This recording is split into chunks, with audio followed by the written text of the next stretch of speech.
अस्सलाम वालेकुम। आज हम स्टार्ट करने जा रहे हैं very new topic that is fundamentals of chemistry, जो कि एमडी फर्स्ट ईयर और 9th क्लास वालों के लिए है। ठीक है, तो इस सब्जेक्ट में सबसे पहला जो क्वेश्चन अराइज होगा वो है व्हाट इज केमिस्ट्री। तो डेफिनेशन ऑफ केमिस्ट्री में है कि it deals with the study of composition, structure, properties and changes occur in matter. यानी कि केमिस्ट्री में हम जो all about chemistry is the study of all about matter. तो आपने जो है बेसिक से सीखा होगा कि what is matter, anything that occupy space and having mass is called matter, everything around us accept energy, everything around us is a matter. ठीक है, तो केमिस्ट्री में जो है हम मैटर की कंपोजिशन पढ़ेंगे। कंपोजिशन का मतलब है टाइप ऑफ कंपोनेंट्स, यानी कि कोई भी मैटर किसका बना हुआ है, उसमें किस तरह के कंपोनेंट्स हैं। तो जो है analytical chemistry is a branch of chemistry, जिसमें हम मुख्तलिफ एनालिसिस, एनालिटिकल मेथड्स, टेक्निक्स को जो इस्तेमाल करके कोई भी मैटर है, प्योर मैटर है, उसकी जो है कंपोजिशन हम फाइंड कर सकते हैं। सपोज करें कि वाटर है, ठीक है, अगर हमें मालूम करना है कि वाटर किसका बना हुआ है, so we use electrolysis is a process जिसमें हमें पता चलेगा कि वो हाइड्रोजन और ऑक्सीजन से बना हुआ है। So this is the composition of water.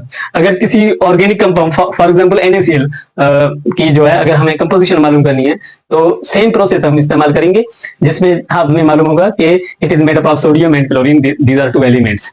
ठीक है, अगर कोई आपको जो है ऑर्गेनिक कंपाउंड्स दे दे कि इसकी कंपोजिशन मालूम करें, तो आप टेक्निक इस्तेमाल करेंगे कंबस्शन एनालिसिस, और उससे जो है आपको मालूम हो जाएगा कि वो किस तरह का ऑर्गेनिक कंपाउंड है, उसमें किस तरह के एलिमेंट्स मौजूद हैं। ठीक है, सो सबसे पहले जो है हम मेटर की जो है कंपोजिशन मालूम करेंगे, यानी कि वो किसका बना हुआ है।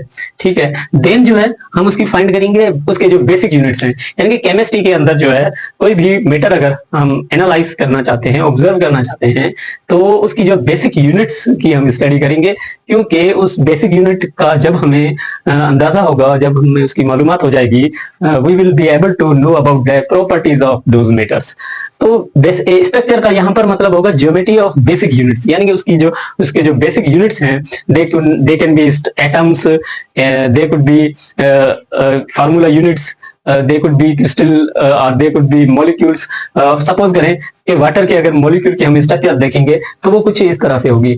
ठीक है, और उसकी जो ज्योमेट्री होगी वो बेंट और एंगुलर होगी। उस वजह से जो है उसमें एक तरह की पोलरिटी आ जाएगी, बिकॉज ऑफ एटम्स इलेक्ट्रो मोर, जो ऑक्सीजन होगा वो मोर इलेक्ट्रोनेगेटिव होने की वजह से उस पर पार्शियल नेगेटिव चार्ज आ जाएगा, और हाइड्रोजन लेस इलेक्ट्रोनेगेटिव होने की वजह से पार्शियल पॉजिटिव आ जाएगा। तो इस तरह से ये मॉलिक्यूल जो है इस स्ट्रक्चर की वजह से ये पोलरिटी आ जाती है इसमें, और due to this polarity this hydrogen molecules can easily make bonds, hydrogen bonds with the other molecules। तो स्ट्रक्चर की वजह से हमें जो है वो मेटर की प्रॉपर्टीज का अंदाजा हो जाता है। It also deals with the study of laws and principle governing the changes. कोई भी अगर चेंजेस आ रहे हैं फिजिकल और केमिकल, तो उसको जो है स्टडी करने के लिए स्टडी किए गए हैं, और उन पर कुछ जो है लॉज और प्रिंसिपल जो है वो भी हम उनकी जो है स्टडी करते हैं। फॉर सपोज अगर प्रेशर को अप्लाई करेंगे किसी भी गैस जो कि कंटेनर में है, तो उसकी वॉल्यूम जो है वो डिक्रीज हो जाएगी। कंडीशन ये है कि टेम्परेचर जो है कांस्टेंट होना चाहिए। तो इस लॉ को जो है एक्सेप्टेबल लॉ है, जिसको कहते हैं बॉयल्स लॉ। और इसी तरह से किसी भी गैस को, सपोज करें कार्बन डाइऑक्साइड को, अगर सोडा वाटर में मिक्स किया जाए in cold drinks, so here we apply Henry's law. So different laws, for example law of constant composition, law of definite proportion. ठीक है, तो इस तरह के लॉज जो है उनकी भी जो हम स्टडी करते हैं, जो चेंजेस पर जो है अप्लाई होते हैं। ठीक है, so this is the definition of chemistry, this is how we define chemistry. Then जो है यहाँ पर लिखा हुआ है प्रॉपर्टीज। तो दो तरह की प्रॉपर्टीज की हम स्टडी करते हैं in chemistry, chemical properties and physical properties. जो केमिकल प्रॉपर्टीज होती हैं वो डिपेंड करती हैं कंपोजिशन पर, कोई भी मेटर किसका बना हुआ है, या फिर देयर बॉन्डिंग नेचर पर डिपेंड करती है, उनके जो मॉलिक्यूल, उनके जो यूनिट्स हैं, उनके दरमियान किस तरह के बॉन्ड्स होते हैं, और उनकी जो है स्ट्रक्चर पर डिपेंड करती है। सही है, उसका बेस्ट एग्जांपल है रिएक्टिविटी, यानी कि कोई भी एलिमेंट है या कंपाउंड है वो कितना रिएक्टिव है, तो उसे हम रिएक्टिविटी कहते हैं। सपोज करें अगर हम मेटल्स की स्टडी करेंगे, तो मेटल्स रिएक्टिविटी के हवाले से तीन तरह के होते हैं। एक होते हैं हाईली रिएक्टिव, यानी कि they are highly reactive metals, कुछ मेटल्स ऐसे होते हैं, सपोज करेंगे सोडियम। अगर सोडियम को अगर हम रिएक्ट कराएंगे वाटर के साथ, तो वो इतने रिएक्टिव होते हैं कि वो वाटर में से हाइड्रोजन को रिमूव कर देंगे, and hydrogen we get hydrogen gas, and sodium hydroxide is formed with an explosion. ठीक है, तो दे आर विगोरियसली जो है रिएक्टिंग विद वाटर, सो हम कहेंगे कि उसकी रिएक्टिविटी हाई है और उसका जो रेट ऑफ रिएक्शन है वो भी हाई है। अगर उस सेम टाइम अगर जिंक को रिएक्ट कराया जाए किसी वाटर के साथ, तो जो प्रोडक्ट है वो नहीं बनेगी, क्योंकि जो जिंक की रिएक्टिविटी विद वाटर है वो वेरी लो है। ठीक है, उसका रेट जो है वो वेरी लो है। हम कहेंगे कि जो जिंक है वो वाटर से प्रोटॉन नहीं निकाल पाता। सही है, लेकिन जब जिंक को HCl के हाइड्रोक्लोरिक एसिड के साथ रिएक्ट कराया जाए, so it definitely knockout removes hydrogen from it and forms zinc chloride. सही, तो हम कहेंगे जिंक की जो रिएक्टिविटी है वो HCl के साथ ज्यादा है एज कंपेयर टू वाटर। अच्छा, सपोज करें सेम टाइम अगर कॉपर को HCl के साथ रिएक्ट करा जाए, तो there would not be any reaction, because copper is less reactive than zinc. ठीक है, तो ऐसे भी एलिमेंट्स होते हैं जो कि जिन्हें हम इनर्ट कहते हैं, जो कि रिएक्टिविटी उनकी बिल्कुल भी नहीं होती किसी भी कंपाउंड एसिड या वाटर के साथ। मेटल्स जो हैं वो इनर्ट गैस की कैटेगरी में जो आने वाले हैं, these are mercury, platinum, gold, silver, these are called as noble metals, जो कि किसी भी एसिड के साथ रिएक्ट नहीं करते। ठीक है, तो दिस और इनकी जो रिएक्टिविटी और इनर्टनेस है बिकॉज ऑफ एटॉमिक स्ट्रक्चर, इनकी जो एटॉमिक स्ट्रक्चर है इसकी वजह से जो है दे आर इनर्ट। और सेम वे हमने पीरियोडिक टेबल में नोबल गैसेस पढ़ी हैं, वो भी इस एटॉमिक स्ट्रक्चर की वजह से वो इनर्ट होती हैं, वो किसी के साथ नहीं रिएक्ट करती है नॉर्मल कंडीशन। तो इस प्रॉपर्टी को हम कहेंगे it is a chemical property of substance. और दूसरी जो प्रॉपर्टीज हैं सच एज एसिडिटी, बेसिसिटी, यानी कि वो सब्सटेंस कितना एसिड है या कितना बेसिक है, स्ट्रॉन्ग है या वीक है, तो इस तरह की जो प्रॉपर्टीज हैं they are also chemical properties. Next, physical properties. देखिए, फिजिकल प्रॉपर्टीज को दो कैटेगरी में डिवाइड किया गया है। एक जो है वो मैक्रोस्कोपिक प्रॉपर्टीज है, एक माइक्रोस्कोपिक प्रॉपर्टीज है। जो मैक्रोस्कोपिक प्रॉपर्टीज हैं जिन्हें हम आसानी से जो है मेजर कर सकते हैं, दे आर इजीली मेजरेबल।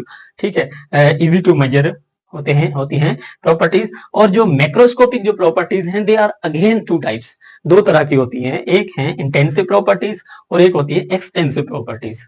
देखिए, इंटेंसिव प्रॉपर्टीज ऐसी प्रॉपर्टीज जो अमाउंट ऑफ सब्सटेंस पर डिपेंड नहीं करती। Suppose temperature, boiling point, melting point, density, molarity, specific heat capacity, ये इस तरह की जो प्रॉपर्टीज हैं दे don't depend on the upon the amount of substance. जबकि एक्सटेंसिव प्रॉपर्टीज होती हैं वो जितनी अमाउंट हम ज्यादा लेंगे वो प्रॉपर्टी जो है उतनी बढ़ जाएगी। जैसे कि हीट हो गई, मास, वॉल्यूम, etc, ये ऐसी प्रॉपर्टीज हैं that depend upon the amount of substance. एक एग्जांपल ले लेते हैं टू अंडरस्टैंड कि what is difference between intensive property and extensive property. तो हम वाटर लेंगे, 1 kg of water, boiling water हम कहेंगे इसे, 1 kg ऑफ बॉइलिंग वाटर लेते हैं और 5 kg ऑफ बॉइलिंग वाटर लेते हैं। तो अगर आपसे कोई सवाल पूछे कि इनमें हीट सबसे ज्यादा किसमें होगी, तो हम कहेंगे 5 kg में हीट जो है वो ज्यादा होगी एज कंपेयर टू 1 kg, क्योंकि this is heat is an extensive property, that's why it depends upon the amount of substance. लेकिन जो बॉइलिंग वाटर है, in both the cases we have taken a boiling water, तो इसका जो temperature होना चाहिए that is 100 degree Celsius. तो 1 kg का भी टेम्परेचर 100 डिग्री सेल्सियस होगा और 5 kg का भी टेम्परेचर जो है वो 100 डिग्री सेल्सियस होगा।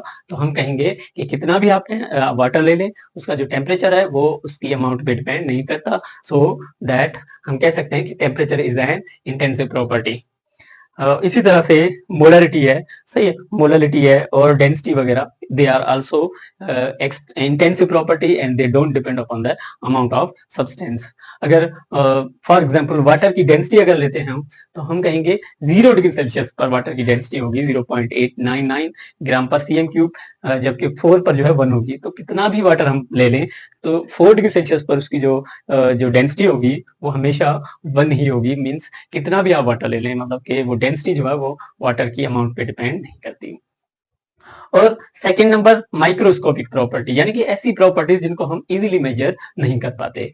सपोज करें electronegativity, atomic size, electron affinity, bond length, dipole movement, etc, यानी कि ये ऐसी प्रॉपर्टीज हैं जो कि एटॉमिक लेवल पर होती है या फिर मॉलिक्यूलर लेवल पर होती हैं, जिन्हें आसानी से मेजर नहीं किया जा सकता।